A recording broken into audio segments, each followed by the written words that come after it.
Il est réveillé, si vous voulez bien me suivre. Oui, bien sûr.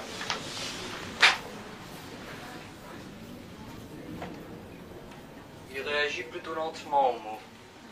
Mais sinon, il n'a pas trop de difficultés à s'exprimer.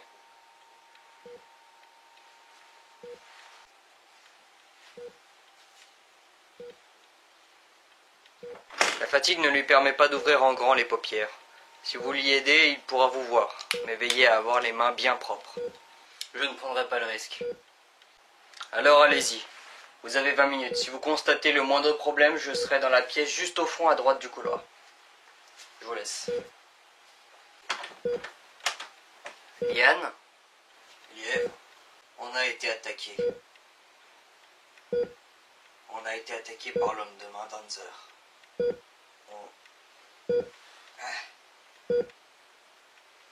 On sait que Wild est avec eux. Pourquoi? Pourquoi Wild nous trahirait? Wild n'a jamais été avec nous. Depuis le début. Il est venu contre un chèque bien gras. Yves, c'est un mercenaire. Et qu'est-ce que veut Hanzer? Notre extermination. Il y a quelques années, Hanzer a écrit une thèse sur les effets néfastes de l'existence des hybrides sur cette terre.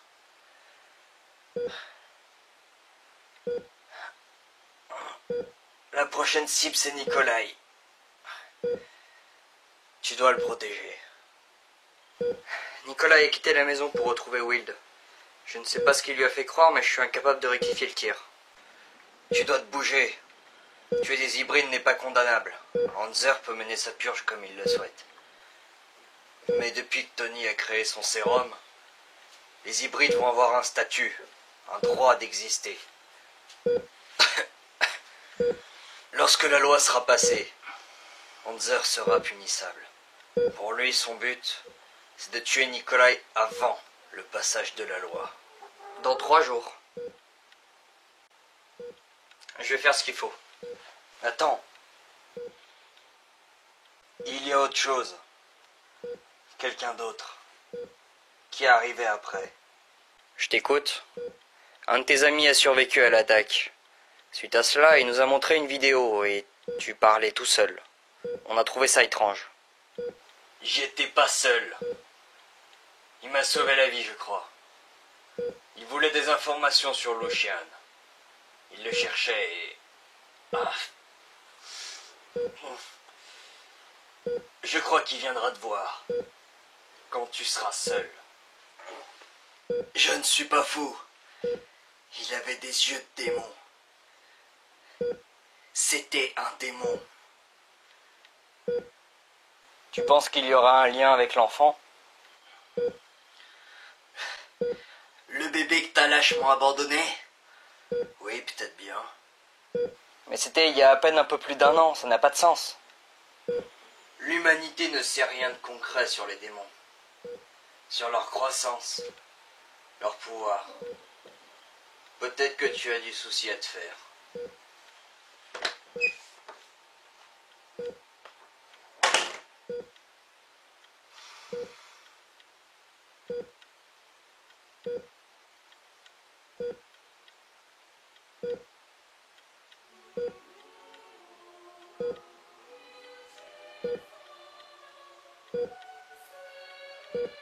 Bien vu l'hypothèse pour ce pauvre petit bébé abandonné.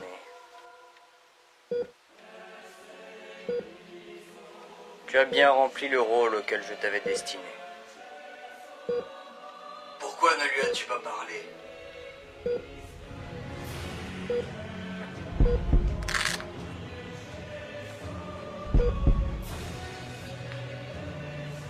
N'as-tu pas remarqué? Nous étions au bout des 20 minutes.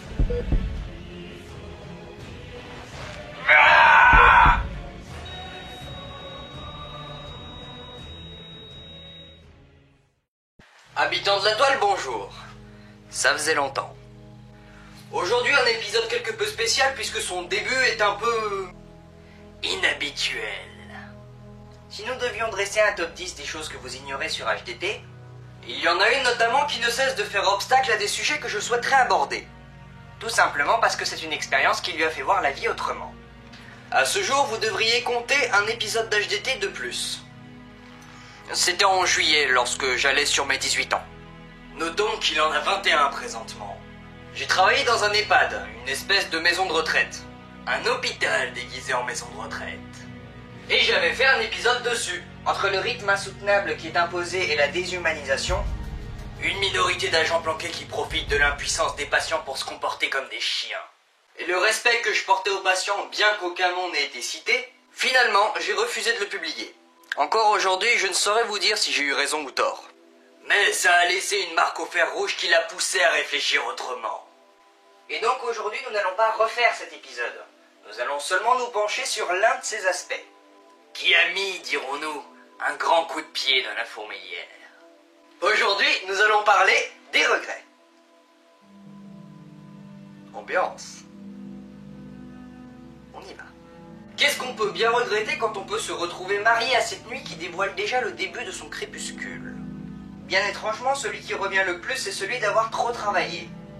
D'avoir été esclave d'un emploi. Ou bien d'avoir sciemment préféré gagner de l'argent plutôt que de profiter de la vie. Avec du recul. Au travail, on vend simplement des heures de nos vies. Tiens, 1 heure de ta vie, connard. Tu te reposeras à ta retraite quand tu seras usé et seul. Voilà une transition parfaite pour le deuxième regret. Le fait de ne pas avoir assez profité de ses proches. Ses enfants, ses amis, ses parents. Toujours en lien avec le travail, évidemment. Ah non, désolé, je peux pas venir faire des cabanes avec vous. Non, je fais des courses avec ma mère. Ouais, salut.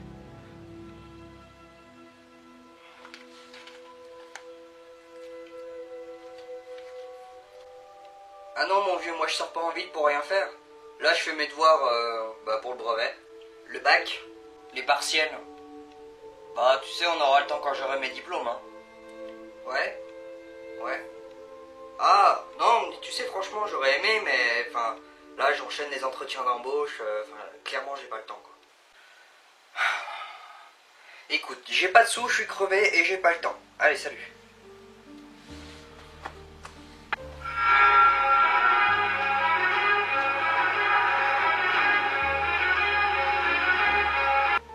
Comment ça, poser des jours? Mais moi, le week-end, je me repose et je m'occupe de la maison. J'aimerais bien avoir une vie, moi aussi, à côté. Ben, t'as qu'à moins travailler. Oui, mais moi, je vis pas d'un SMIC. Moi, je travaille et je gagne 3000 € par mois, moi, monsieur. Oui, mais moi, je déprime moins et j'ai une vie, moi.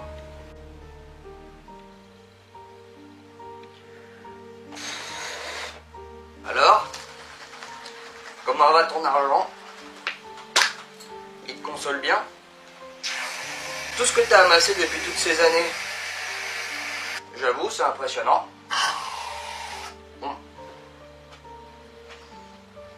Dommage que tu emmènes pas dans ta tombe, hein. Putain, temps. C'est tout ce qui m'aurait manqué pour être heureux. Mais si j'avais eu tout ça, j'aurais pas eu le temps pour profiter de mes belles années. Je comprends que t'aies eu des projets.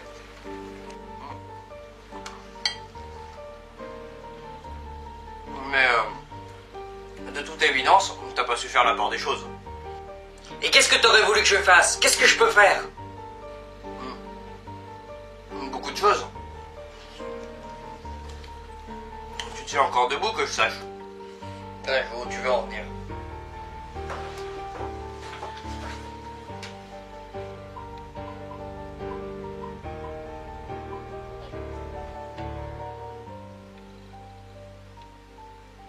Oui, salut mon vieux. Oh, qui voilà.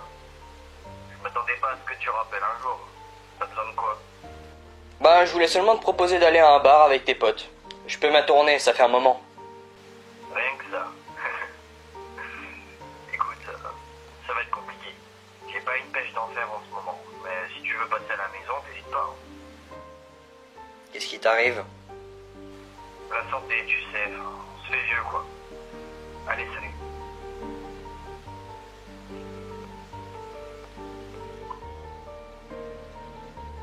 Je suis en train de mourir d'un cancer. Je te l'ai pas dit parce que de mon bonheur ou de mon malheur, tu n'avais plus rien à savoir. J'aurais eu l'air de me plaindre de toute façon. Je t'ai vu abandonner des gens qui avaient besoin de toi, comme j'en ai vu te laisser partir sans sourciller. Moi, je me suis accroché, j'ai fait de mon mieux. Mais au bout d'un moment, il faut arrêter les conneries. Tu vois, moi j'ai rien sur mon compte, comme j'ai rien à me reprocher. Toi, t'as tout. Mais t'emmèneras rien dans ta tombe.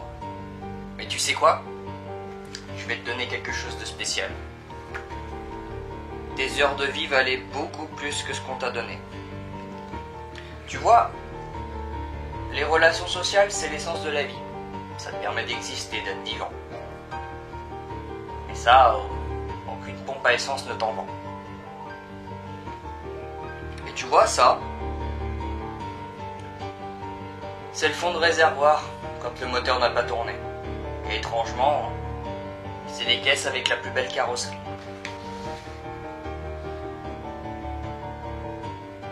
Et ça, par contre, qui emmènera dans ta tombe.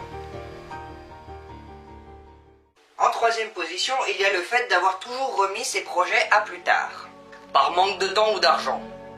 Il faudrait que j'aille dans un hôtel de charme au bled. Chérie, tu sais, avant ça, il faut payer les factures, rembourser la maison, et puis payer l'entretien de la voiture. Putain, à chaque fois il y a un truc, c'est pénible. C'est la vie. Bah non, justement, c'est le putain de système. Oh, ira l'autre, mon homme. Viens donc profiter de la vie avec les petits plaisirs gratuits, hein, qu'est-ce que t'en dis?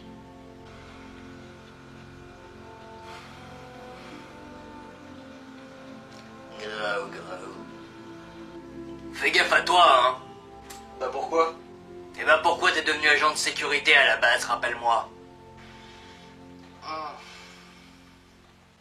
Être prothésiste dentaire, ça me plaît pas.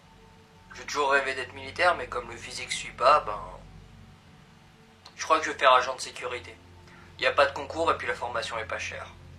Non, pas ces raisons-là, l'autre. Ouais, je vais devenir agent de sécu, comme ça j'aurai plein de boulot et plein de thunes pour autofinancer mes BD. Et alors, ça avance.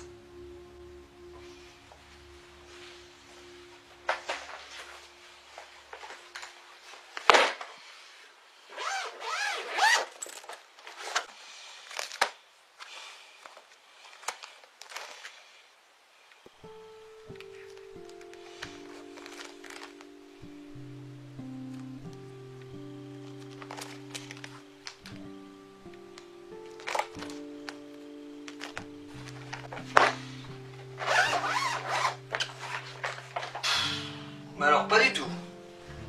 Ben avant il faut que je me paye à manger, que je paye le loyer, que je paye les assurances, que je paye l'entretien de la voiture. Bah, en mettant 200 € de côté par mois, je pourrais éventuellement payer tes impôts. De toute façon je préfère faire des vidéos pour le moment.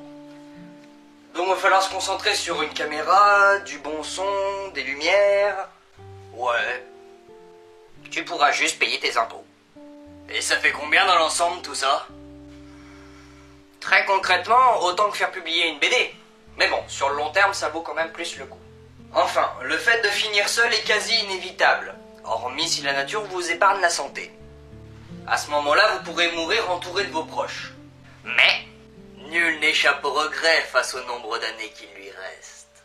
Ça vous est déjà arrivé de pleurer tout seul au fond de votre lit en repensant au passé? Imaginez-vous dans un EHPAD. Lever à 7 heures pour avaler de force des médocs. Ne rien faire de ses journées à être assis avec toujours les mêmes personnes, sans arriver à communiquer. Considérez le 4 heures comme un grand moment de la journée parce qu'on vous apporte des gâteaux et un sirop. Pour au final être couché à 18 heures. Et rebelote jusqu'à ce que mort s'en suive. Vous pensez sérieusement que vous ne vous réfugierez pas dans votre passé via vos pensées pour vous occuper? Mais si là-dedans, il n'y a rien de fort. À ce moment-là, ce sera trop tard pour changer les choses. Ça en rend une grande partie folle. Non, vraiment, c'est littéral. Vivre à fond, c'est la devise qu'il en a retirée, parce qu'on ne sait pas si on sera encore là demain. Ni même si les autres le seront. Enfin, pour conclure, la mamie m'a appris qu'un jour elle avait reçu un coup de téléphone et que son mari ainsi que ses 2 filles étaient morts dans un accident de voiture. De 1, pour illustrer ses propos. De 2, pour me dévoiler qu'au final, avant l'accident, elle avait décidé d'abandonner l'amitié à cause du peu de temps que lui laissait son travail. Pour se concentrer principalement à aimer ses enfants, les seules choses qui lui appartenaient vraiment. Ses seules richesses humainement parlant. Elle regrette, parce que hormis eux, Elle n'avait personne. Je vous assure qu'en ressortant de la conversation, j'avais un peu le syndrome post-interstellar.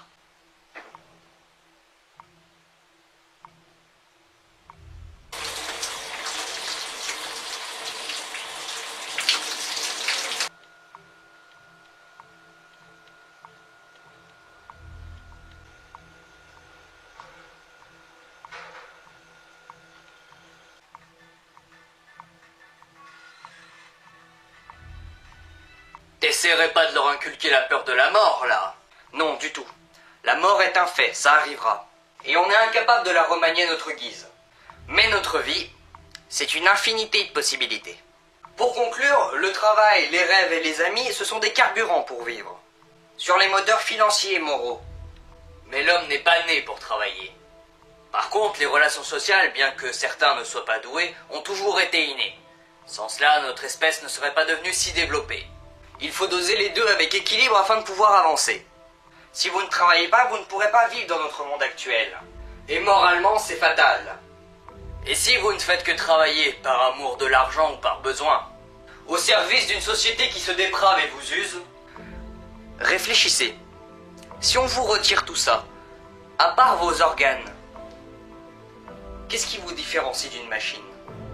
Une fois hors service, les regrets seront la rouille qui vous feront disparaître.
N'hésite pas à y aller, chérie, c'est pas souvent que je perds au ni oui ni non.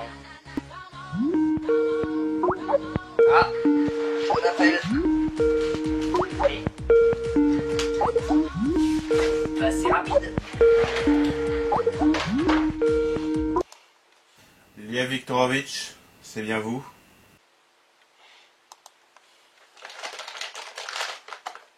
Ouais.